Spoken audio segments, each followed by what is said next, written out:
Hello everybody. Today is quite an impromptu little tutorial because I was about to start making some wax seals for my steampunk journal, and I thought, I haven't done a video on wax seals, so I decided to quickly fire up the camera, and here we go. You'll have to excuse if you see black stuff on my hands, please forgive me. We had a soot related incident, and I have tried excuse me, I've tried mechanics hand cleaner with all the brushes. I've even used toothpaste and I still can't get all of it out from under my nails and on my fingers. So yeah, there we go. That's I am a walking accident, to be fair. So yeah, so wax seals. Okay, now you'll see people all the time using these beautiful ornate handles and stuff like that, and yes, they're all very lovely, but you don't need all that kind of thing to get started. And I think that's what puts some people off, is they think it must be really expensive because they see all these beautiful things and think that that's just what you get. But like, for example, this set, my husband bought me this for Christmas. I can't remember if it was this year or the year before. You know, and it comes with a really nice wooden handle and a variety of wax stamps. I've also bought some others of my own and they've kind of got muddled, but yeah. But yeah, you get, you know, sort of a nice set there, you know. A spoon is always a good thing. You can do it just from like a little dish, and just kind of try pouring it, but you're better off with one of the spoons. You can pick these up for ridiculously low price. And this was just a second handle that I got with a stamp already attached, and as you can see, the stamps just screw, well, the handle screws into the stamp screws onto the handle, depends on how you feel about it. So yeah, you know, they're dead easy to use. You can get a huge variety of designs with them, and then you'll want something to melt your wax. So one of the kits that I bought from Amazon, which had all of these wax beads, and it came with that, this, a spoon, and I think that's where this wooden handle came from as well, you know, and possibly one sort of stamp head, I can't remember, but it was very, very cheap. So yeah, it's perfectly doable, you know, to do it on a budget. And you can pick these up, the wax beads, in individual colours for really cheaply, really cheap price, sorry, on places like AliExpress, Temu, Shine, Wish, even Amazon. You know, I think these ones might have come from Amazon actually, and they really weren't that expensive. So, and then the next thing that I see people asking about to do with wax seals is these. Now, there are pros and cons to these. The pros are you can create a really nice sort of perfectly round disc. Yeah, fabulous. But it also uses considerably more wax than if you just freehand pour and stamp. So there's a bit of a trade-off. It depends on whether or not you're looking for regularity. Yeah, because you don't need it. You can just put a couple of pieces of like greaseproof parchment paper down on your work surface, pour onto that, and that's how I did it before I got this. So I really only use this if I want something that's quite uniform, especially if I'm using my bigger stamps, which I will be today. And that one is like a, yeah, just a really nice design on there. We've got a little skull and crossbones and a rib cage, and well, that one says thank you. Yeah. Beautiful little filigree heart. Oh, that's one of the ones I want to use today, obviously, steampunk journal and all that. So yeah, a cute little bee, feather. Yeah, there's a few. I've got that's the oval rose. Yeah, there's some nice ones. There's a tree somewhere as well, I think. I don't know. But yeah, anyway, so I'm going to stop waffling in a second. One other piece of equipment that will be really useful is one of these Cold Pack, the gel kind, because your seals will set really, really quickly, and it will cut down on the time that it takes you to do a batch of them if you use one of these. And then all you do is, in between, you just stand your stamps on that off to one side, and the cold will just help to set the wax. So yeah, highly recommend one of those. So let's get a lighter, let's light our candle and we'll get going. Alright, so if you're doing them in this size, as I say, you will need more wax than if you're doing them in like a freehand. So what I found with this is that about 5 beads. For freehand I usually use 3, and I do tend to mix colours as well to create my own kind of custom colours.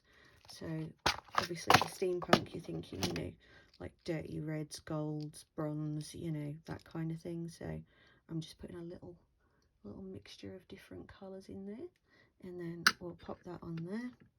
I'm going to get my stamp on the handle. Actually, I'm going to use this handle because it's a little bit heavier. There we go. So, and I'm just going to stick that over on the cold pack. So this takes, you know, didn't take that long. Okay, so let's get these things over here.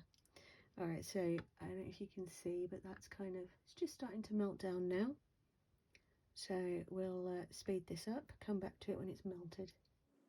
Okay, so if you can see, that's kind of all nicely marbled in there. So I'm gonna pour that one. And if you're trying to get the marbled effect, pour from quite low. Don't pour from a height. Apart from anything, it helps the distribution of the wax as well. So, okay, let's plonk that one over there. Oh, I hadn't put my stamp back on my gel pack.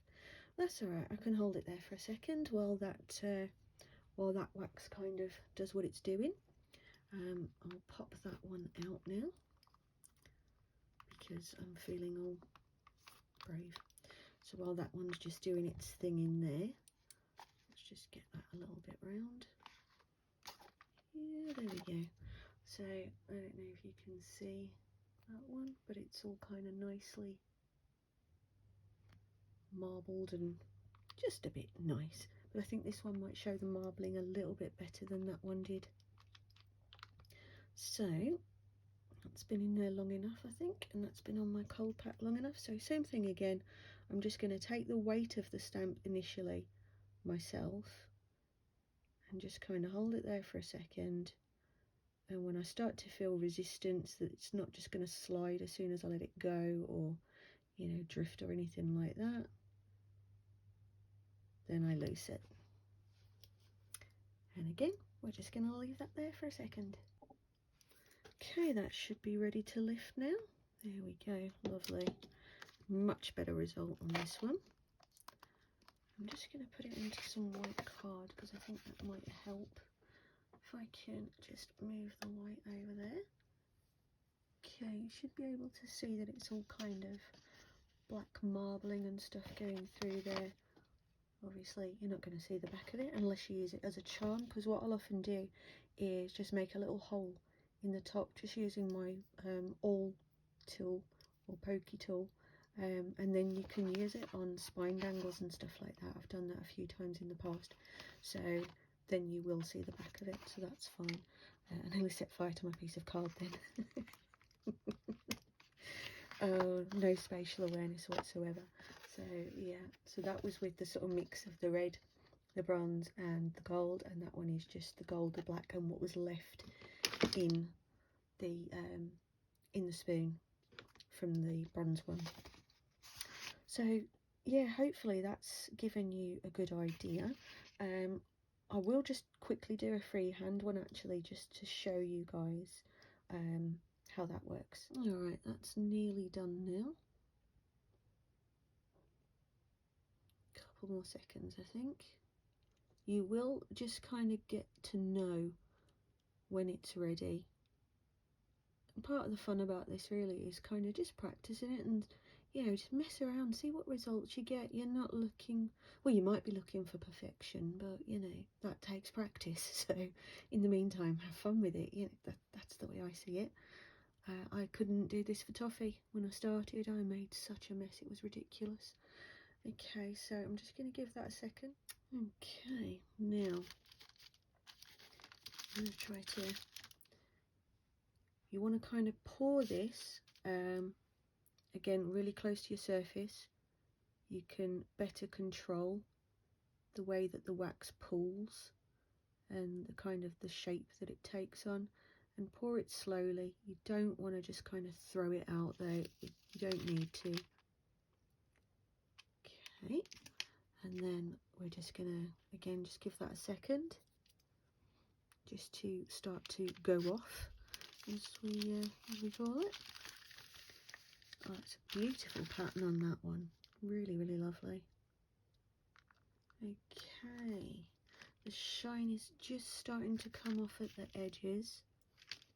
I can't really show you that on camera because if I try to lift the wax to show you, it's just going to go everywhere. And if I just move that light back a little bit, so I just realised that you guys were just getting this puddle of white. So I'm doing the same process as I did in the silicone, where I'm just going to let it rest for a second first and then let it go. There we go. And again, that will just take a couple of seconds to do what it needs to do. Okay, so it should just come away really easily. If you feel resistance when you're trying to lift it, then don't. And there we have it. So you can see it's a, you know, bit irregularly shaped, but you've got the whole imprint there. The whole impression is there, and there's still a bit of a lip round that side. Obviously, if you don't want to have bits that are there, you know, use the mould. I can't think of the word I'm looking for, but if I put this on that white card as well, because it seems to show better, you can hopefully see all the beautiful marbling on there, sort of bronze to black. It's a really nice effect, especially for, you know, a steampunk journal. And for things like that, to be honest, I wouldn't want them to be too regularly shaped anyway. So the gold one that I made there, that will probably be used as a charm because it's just a bit too regular. But I quite like, this one didn't have obviously quite enough wax in it, but I don't mind the fact that that's a bit irregular, so I would use that one. So they've all got different uses. As I say, when you're using the silicone mat, you can use less wax if you want to. As you see, that one was with slightly less, that one was with slightly more, but only really the difference was just what was left from this one still in the spoon. So you can use a little bit less wax if you want to, but you will find that you might end up with it not quite getting that circle going on. So that's pretty much a judgment call. The other thing I will say to you is when you are done, or between, if you want to do like multiple colours, and you've only got one spoon, then I've got a couple of spoons, but really I'm just doing this to show you guys. So get the inside of the spoon really nice and hot again, but obviously do be careful when you're doing this because metal's hot enough as it is and wax is ridiculous. Okay, so I can see all that's kind of moving around in there, so just get some kitchen paper and just get it in there, give it a wipe round, and the wax will come out of the spoon, and then you can carry on with your mixed colour. And as I say, as you can see, the back of that is just absolutely caked in soot. So, because yeah, you should also give that a wipe, preferably between seals. If, like mine, it tends to get that way. My old one didn't used to do that with the old stand I had. This one, I think the flame's just that little bit too close maybe. So yeah, anyway, we've got a few there, a few examples of different ways, different amounts and everything. Oh, that was another one that I did when I was just testing the mixture. I've got wax and soot under my nails now. So yeah, hopefully that's given you a bit of confidence if you were wondering how it's all done. It's given you a little bit of confidence to try it, or if you already have the set and you've already tried it, maybe giving you some new ideas with regard to the marbling, stuff like that, or even just some tips keeping it cold, etc. So yeah, if it was useful to you guys, I would really appreciate it if you would hit the like button, because I do get a lot of interaction, which is lovely, but the videos, I don't seem to get many actual likes on them, even though people do seem to like them. So it would really be brilliant for me, because it would keep my ranking a little bit better. So yeah, and if you don't subscribe already, there's a wealth of tutorials on this channel. Go and help yourselves. And I'll be back later on with a steampunk envelope folio that I'm going to make for you guys. See you later.